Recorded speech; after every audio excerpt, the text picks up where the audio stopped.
Joining us right now via Zoom chat is Dr. Darrick Taylor, professor of history in Kansas. We're very grateful for your time today, Dr. Taylor. Thank you for being on. Thank you for having me. I appreciate it. Merry Christmas and Happy New Year. Happy New Year to you as well. Yeah, praise be to God. So you have an article over at Crisis Magazine, Farewell to Luthor. You're a convert. I'm a convert. So I can really appreciate the journey and the process of coming into the church as a convert. But I found your article very interesting. Martin Luther really created a rupture that lasts and we suffer from still to this day.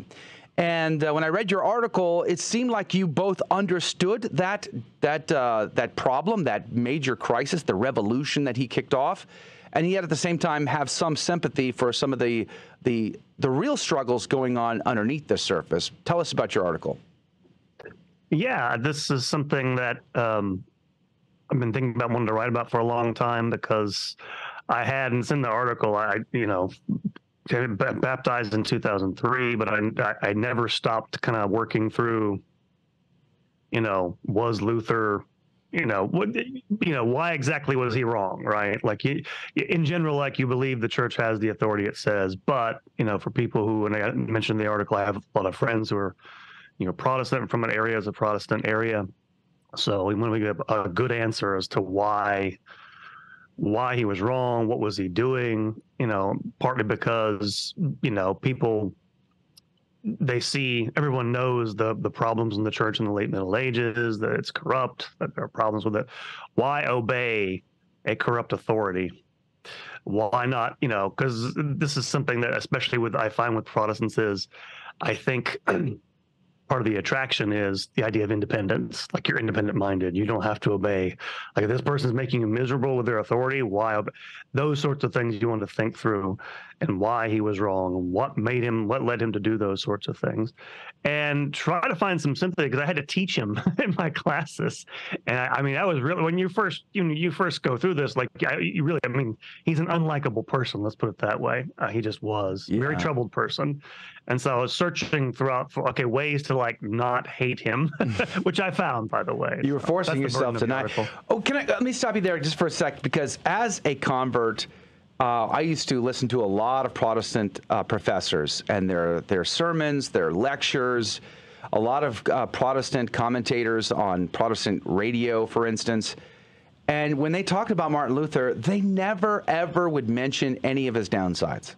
They wouldn't talk about his personality quirks, his internal turmoil with scrupulosity, despair, or other issues. No, he was the saint. He was the one icon that they would happily adore. I mean, he had no faults. Did you have that same experience as a Protestant and then becoming Catholic? It's like when I learned about some of those other things about Martin Luther, I was like, oh, why am I just now finding out about this? No, I actually knew about that. I actually went from being an atheist to a Catholic, so I never had that issue where I was.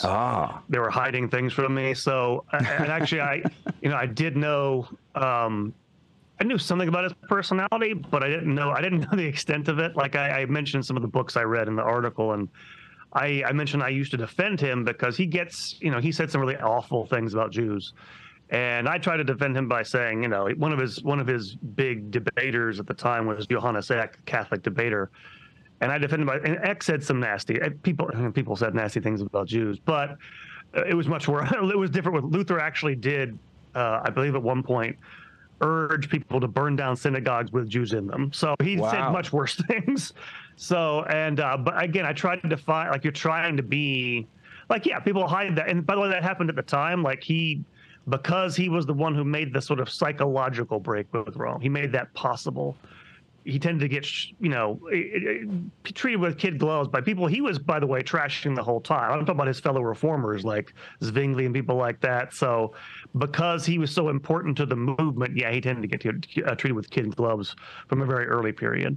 Mr. Taylor, you mentioned psychology just now, and I think there's a growing movement of people who are trying to analyze his motivations from a psychological perspective. And I know you mentioned that in your article over at Crisis Magazine. Can you talk a little bit about those things?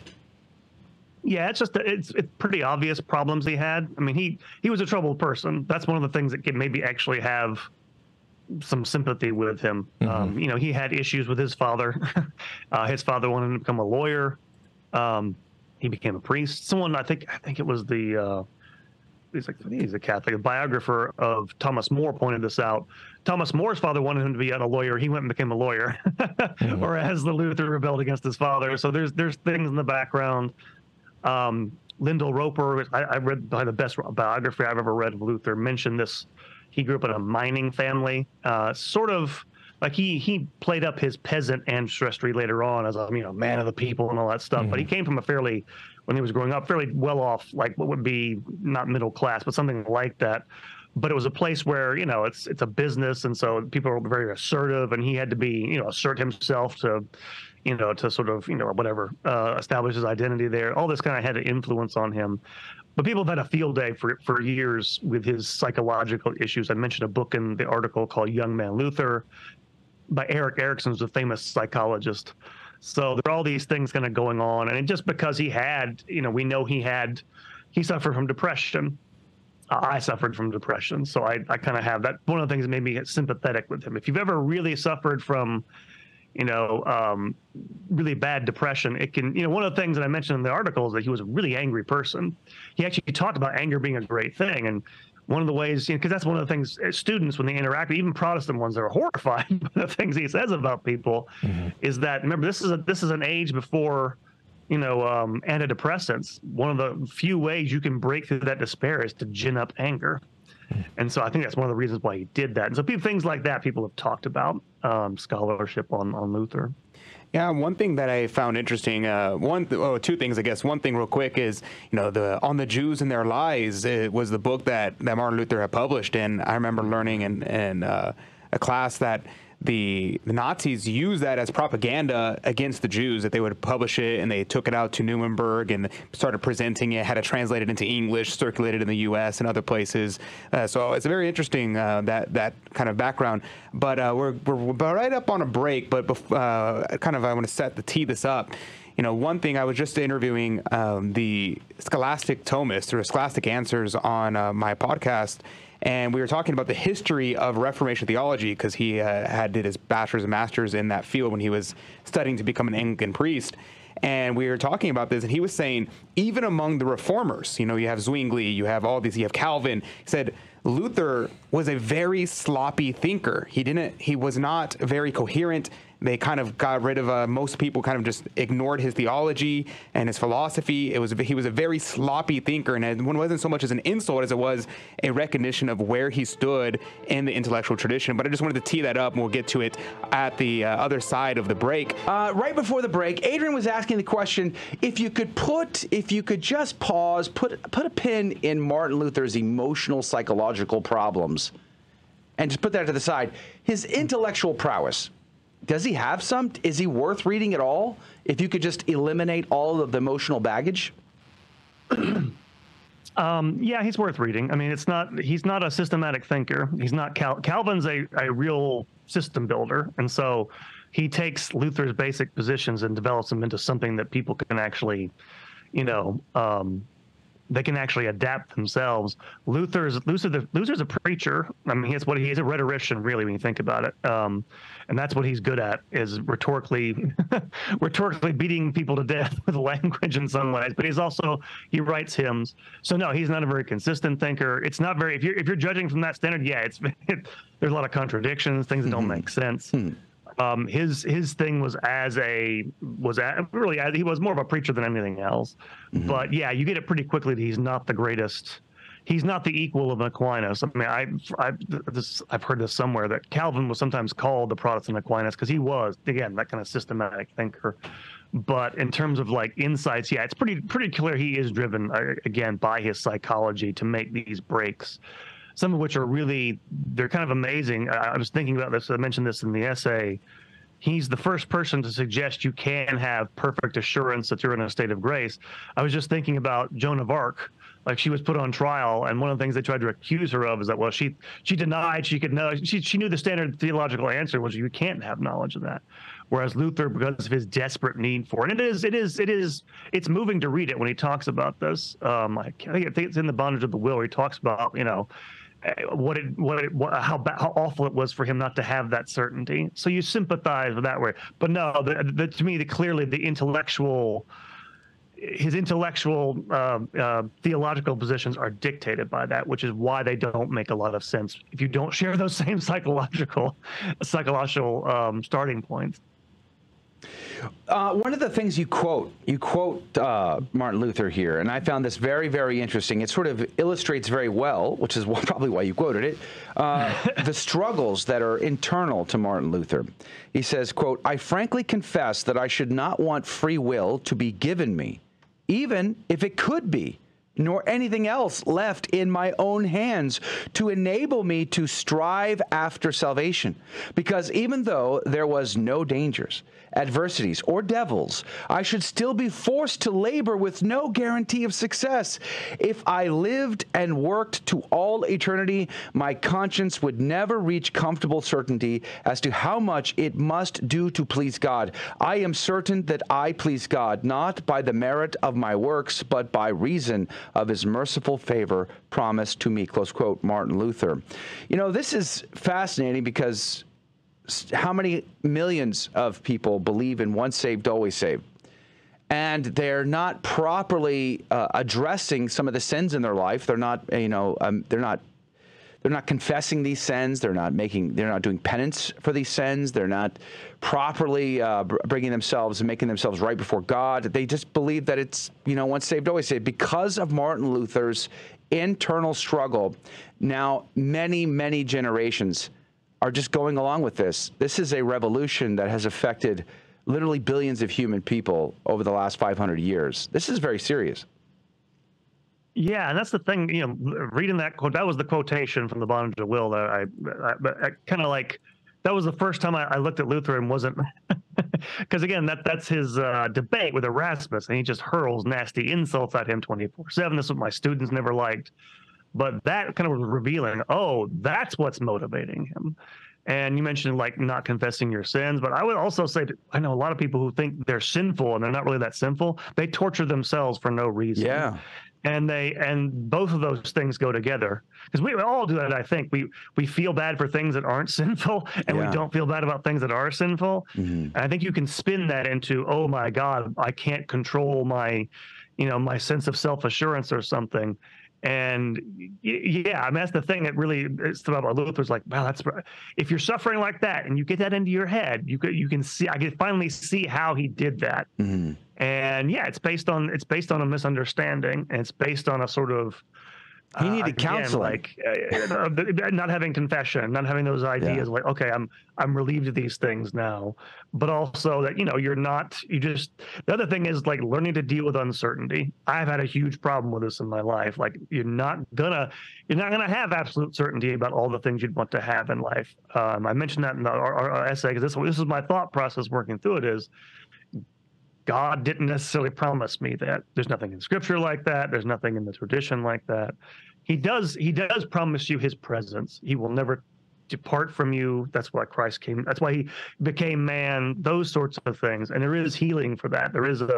It's not like you have to suffer like that. And I almost feel like Luther, when the church couldn't magically take away his suffering, he decided to just burn everything to the ground. Yeah, I'm sorry, go ahead. Yeah, I found that interesting because, the idea there that you have to have certainty, it's understandable when you look at someone and they realize that there are some things they can't be certain about, and they kind of have this kind of existential crisis, and they just freak out and say, well, if I can't have certainty about some things, well, then maybe I don't have certainty about anything.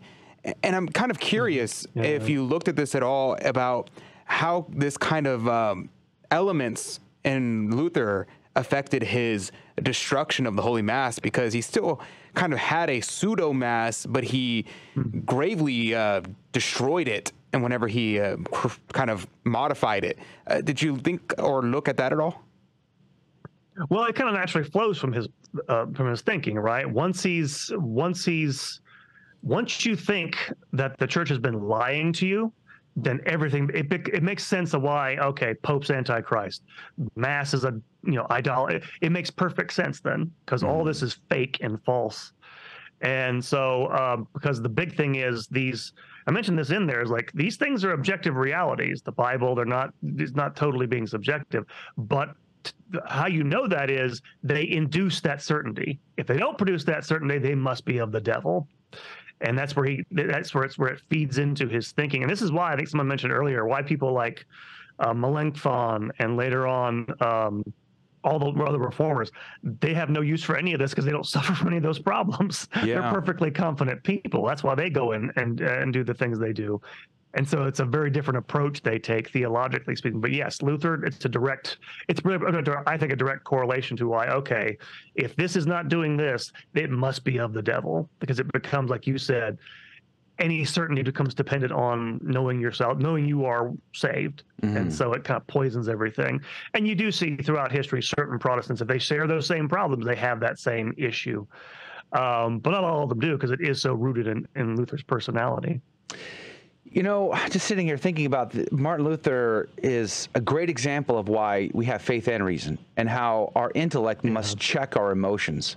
You know, the example I tend to give all the time as a big guy is, listen, if every time I pass by a Burger King, I stop for a bacon double cheeseburger, whatever that thing is, then I'd be in a lot of trouble health-wise, right? Like my intellect has to say, no, Joe, you've had one too many cheeseburgers in your life already. You don't need another one. Right? Like it has to happen that way. And yet in Martin Luther's case, you know, he needed that reason to check his emotional state to say, listen, it's neither you're totally damned because you can never do right, and it's also you can't ever do more. Like it's that balance of that. He needed someone in his life to help him check that.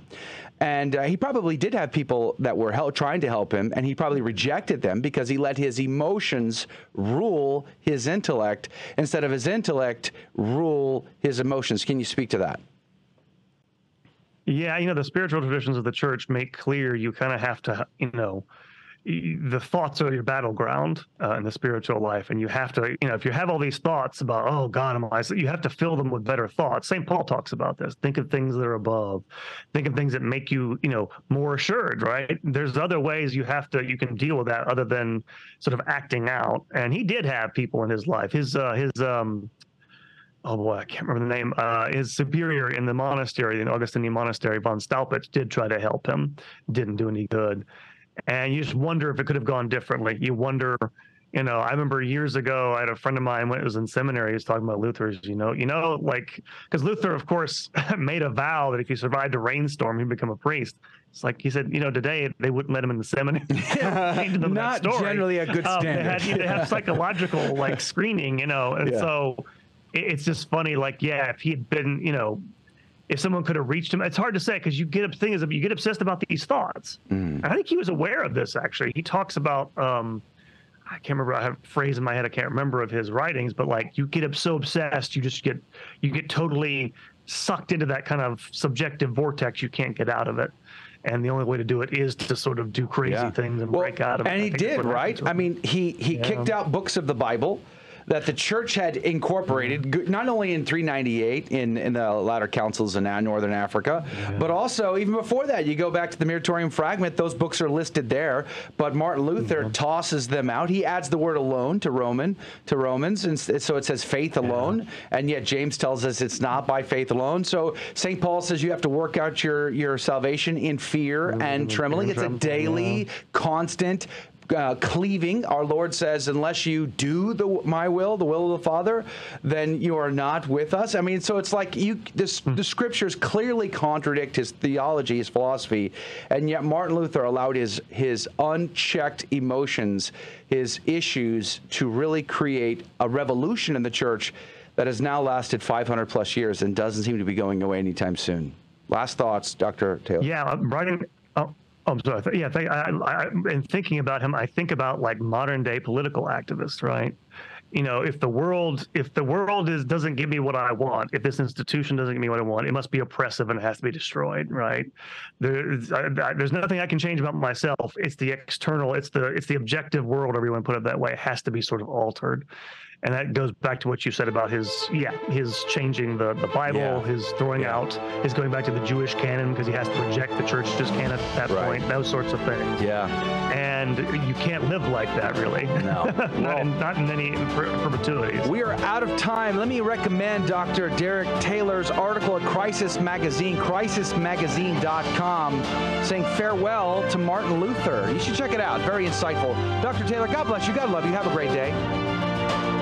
We'll see you in the next hour. We have the after show. I'll read the rest of that memo from Cardinal Pell and the game show and much more. Otherwise, see you on Monday.